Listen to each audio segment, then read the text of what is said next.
काल निवडणुका पार पडल्या. आजचा कोणता पण पेपर उचलून बघा, दिव्य मराठी बघा, लोकमत बघा, लोकसत्ता बघा, किंवा काल आहे ना न्यूज बघत होतो. न्यूज बघताना प्रत्येक न्यूज ते चालू होतं, भांडणं झाले, हाणामार झाले, अमुक झालं, तमुक झालं. का रिपोर्ट आहे जवळपास आहे ना 65% ठिकाणी भांडणं झालेले, हाणामाऱ्या झाले. 65% म्हणजे हा काय आकडा कमी नाही, 100 पैकी 65 लोक भांडणं करू लागले. मग भांडणं करणारे कोण आहे? कार्यकर्ते लोक. आता एक गोष्ट तुम्ही लक्षात घ्या, शिवसेनेला राष्ट्रवादीचा प्रॉब्लेम नाही, राष्ट्रवादीला शिवसेनेचा प्रॉब्लेम नाहीये, भाजपला काँग्रेसचा प्रॉब्लेम नाही, काँग्रेसला भाजपचा प्रॉब्लेम नाही. प्रॉब्लेम हा आहे सुशिक्षित मतदार लोकांचा.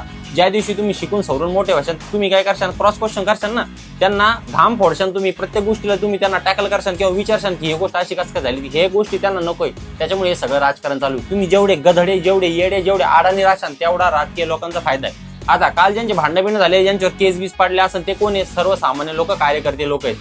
जे राजकारणी लोक, जेवढे पण मोठमोठे मंत्री संत्री, सगळे एसीच्या गाडीत बिडीत फिरते मस्तपैकी. नंतर सगळ्या गोष्टी त्यांचा एकत्र बसून जेवण बिवणं सुद्धा करते. आणि जर तुम्हाला आणखी डीप जायचं असेल ना, तर तुम्ही प्रत्येकाची बॅकग्राऊंड हिस्ट्री चेक करून बघा. तुम्हाला सांगतो 100 पैकी कमीत कमी 70 ते 80% राजकारणी लोक असे सापडतील की ज्यांच्या मुलं मुली एकमेकांना दिलेले, म्हणजे त्यांचे संबंध आहेत एकमेकांसोबत. मुली दिलेल्या आहेत त्यांना, मुलं दिलेले आहेत त्यांना, त्यांचे नाते संबंध आहे, नाते गोते सगळे. म्हणजे तुम्ही भांडत बसा इकडं, पार एकमेकाचे डोके फोडा, एकमेकावर केसी उद्या, ते तिकडं त्यांची जिंदगी आरामात जगते. राजकीय लोक हा इतिहास आहे, कधी पण स्वतःची पोळी भाजून घेते आणि जो जाळ होतो तो होतो सर्वसामान्य लोकांचा.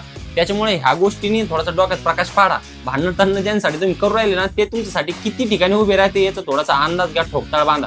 कारण जर का कधी याच्यामध्ये लोक जर सुशिक्षित असते ना, मी म्हणतोय 65% पैकी एक बी माणूस सुशिक्षित नसेल चांगला, की ज्याला डोकं आहे की आपण कोणासाठी भांडतोय, म्हणजे जेवढे येडे लोक तुम्ही राहशाल ना, तेवढा त्यांचा फायदा आहे. त्याच्यामुळे थोडंसं जरा स्वतःला वाचवा.